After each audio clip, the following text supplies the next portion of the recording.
మనం ఎప్పుడు ఎలాంటి వాళ్ళ దగ్గర ఉండాలనుకుంటాము అంటే మనతో తీయగా మాట్లాడేవారి దగ్గర, మనతో మంచిగా ఉండేవారి దగ్గర, చూడటానికి అందంగా ఉండేవారి దగ్గర, మనల్ని ఇష్టపడేవారి దగ్గర.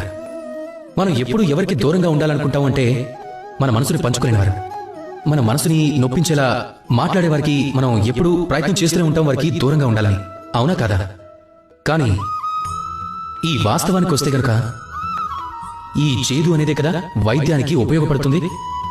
మందులు చేదుగానే ఉంటాయి, కానీ ఏం చేస్తాం? వేసుకోక తప్పదు.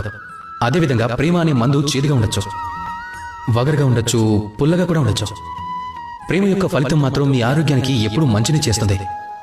అందుకే ఎవరైనా వచ్చి మీ తప్పులించినా, మీ మనసుని నొప్పించేలా మాట్లాడినా, మిమ్మల్ని విమర్శించినా సరే వాళ్ళు మన శత్రువులే అనుకోవద్దు మీరు.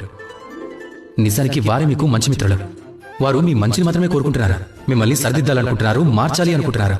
అందువల్ల చెప్పుడు మాటలు వింటాం, అలాగే ఇతరుల ప్రభావం వల్ల కానీ మన ఆలోచన లేకుండా ఏ నిర్ణయం తీసుకోకండి. ఎవరు మిత్రుడు ఎవరు శత్రువు అనే దాని గురించి.